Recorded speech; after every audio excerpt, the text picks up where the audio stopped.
Hadirin jamaah sidang Jumat yang dimuliakan oleh Allah Subhanahu wa taala, tema kita pada siang hari yang mulia ini adalah hakikat dan makna hidup bahagia. Apa sebenarnya bahagia itu? Sehingga banyak orang memimpikan hidup yang bahagia. Kita sebagai kepala keluarga tentu ingin hidup bahagia beserta keluarga kita. Kita sebagai anak pun seperti itu, tentu ingin bahagia. Memang Allah pun mengatakan kepada kita agar kita mencari kehidupan yang bahagia. Rabbana atina fid dunya hasanah, ya Allah berikan kepada kami kebahagiaan di dunia, wa fil akhirati hasanah, begitupun kebahagiaan di akhirat, wa qina azabannar, jauhkan kami dari api siksaan neraka. Jamaah sidang Jumat yang dimuliakan oleh Allah Subhanahu wa taala, jadi apa sebenarnya hakikat kebahagiaan itu? Bismillahirrahmanirrahim. Ya ayyuhalladzina amanu taqullaha haqqa tuqatih wa la tamutunna illa wa antum muslimun. Wasumma qala Allah ta'ala fi ayatil ukhra, wa minhum man yaqulu rabbana atina fid dunya hasanah wa fil akhirati hasanah wa qina adzabannar. Shadaqallahul azim. Jamaah sidang Jumat yang dimuliakan oleh Allah Subhanahu wa taala. Pertama, mari sama-sama kita sadarkan hati kita untuk senantiasa bersyukur kepada Allah Subhanahu wa taala. Karena sepantasnya hambanya Allah yang mengaku beriman kepada Allah, tidak ada yang boleh dilakukan apapun sebelumnya kecuali dia bersyukur kepada Allah Subhanahu wa taala.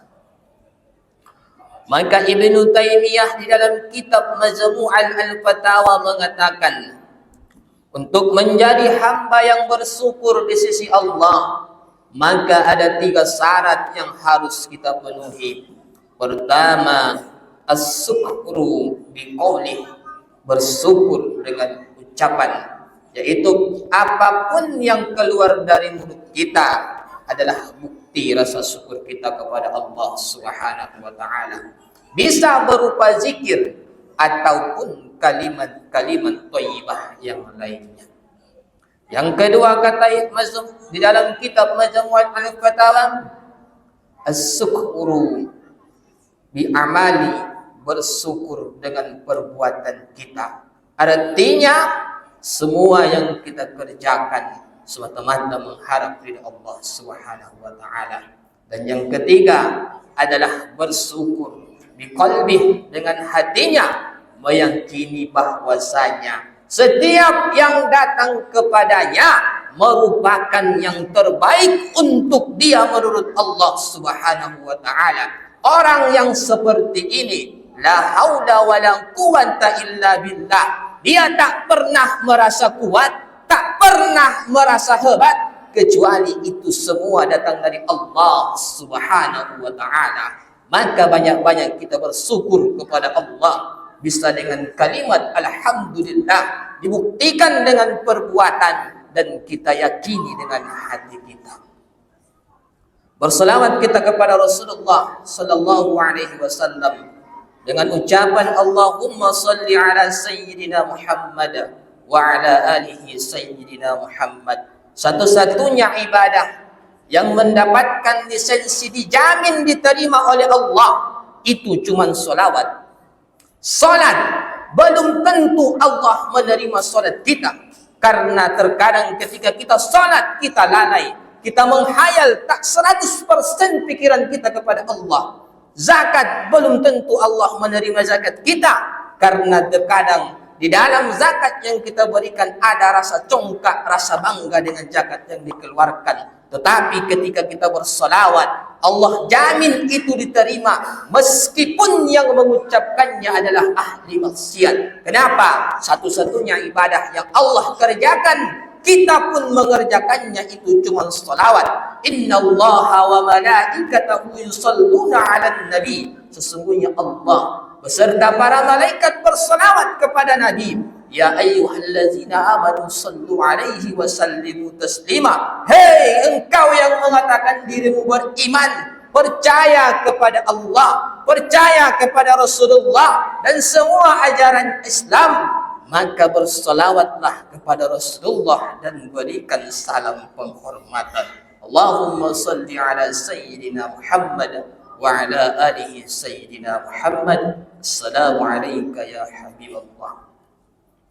Jemaah sidang Jumat yang dimuliakan oleh Allah Subhanahu wa taala. Sebelum khatib menyampaikan khutbah singkat pada siang yang mulia ini, terlebih dahulunya khatib ingin mengingatkan jemaah sekalian, terkhusus kepada diri khatib sendiri, yaitu mari sama-sama kita meningkatkan ketakwaan kepada Allah Subhanahu wa taala. Takwa dalam arti menjalankan segala perintahnya Allah dan menjauhi segala larangannya Allah.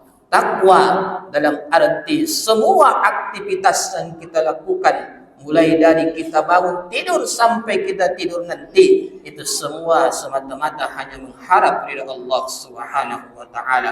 Wattaqu yauma turja'un fihi ila Allah. Bertakwalah kepada Allah karena semua yang kita lakukan akan diminta pertanggungjawabannya di sisi Allah Subhanahu wa taala. Takwa inilah yang merupakan pesan Allah kepada Rasulullah. Ketika Rasulullah sudah mencapai di ujung usianya, ayat yang terakhir keluar bukanlah tentang surga, bukanlah tentang neraka ataupun apa-apa, tetapi yang terakhir keluar adalah perintah tetap bertakwa kepada Allah Subhanahu wa taala. Itulah pentingnya takwa itu, karena dengan rasa takwa itu kita merasa diawasi oleh Allah, sehingga kita berhati-hati dalam berbuat ataupun bertindak. Orang yang mengatakan dirinya bertakwa, maka dia akan enggan melakukan perbuatan yang dilarang oleh Allah Subhanahu wa taala. Hadirin jamaah sidang Jumat yang dimuliakan oleh Allah Subhanahu wa taala, tema kita pada siang hari yang mulia ini adalah hakikat dan makna hidup bahagia. Apa sebenarnya bahagia itu? Sehingga banyak orang memimpikan hidup yang bahagia. Kita sebagai kepala keluarga tentu ingin hidup bahagia beserta keluarga kita. Kita sebagai anak pun seperti itu, tentu ingin bahagia. Memang Allah pun mengatakan kepada kita agar kita mencari kehidupan yang bahagia. Rabbana atina fid dunya hasanah, ya Allah berikan kepada kami kebahagiaan di dunia, wa fil akhirati hasanah, begitupun kebahagiaan di akhirat, wa qina azabannar, jauhkan kami dari api siksaan neraka. Jamaah sidang Jumat yang dimuliakan oleh Allah Subhanahu wa taala, jadi apa sebenarnya hakikat kebahagiaan itu? Ada seorang yang kaya, di siang hari beristirahat kerja, dia menaiki mobilnya yang begitu megah, begitu mewah, berjalan mencari makanan sekaligus mengelilingi kota.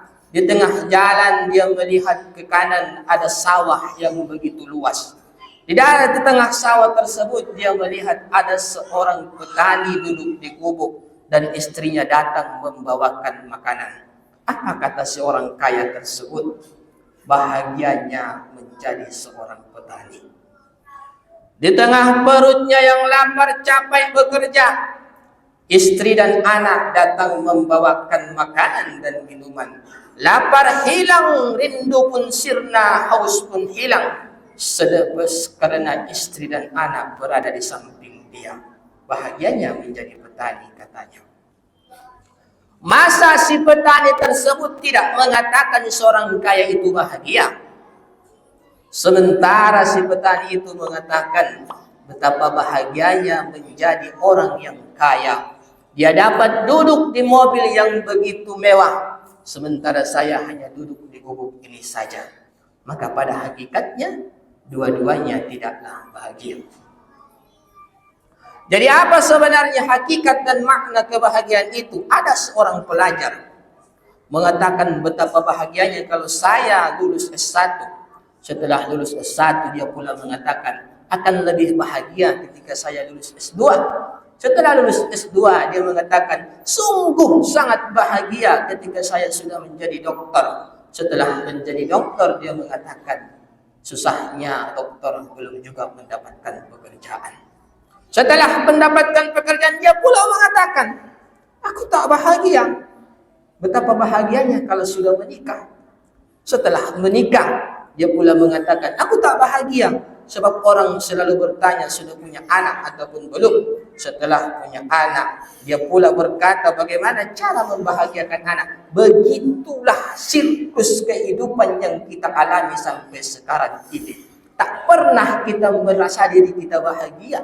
Karena selalu ada tujuan dan angan-angan yang tidak jelas yang kita inginkan.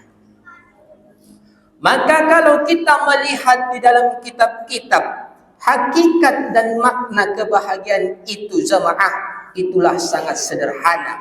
Di situ dikatakan insiraqus sadar, ketika hati terasa lapang menerima apapun yang datang.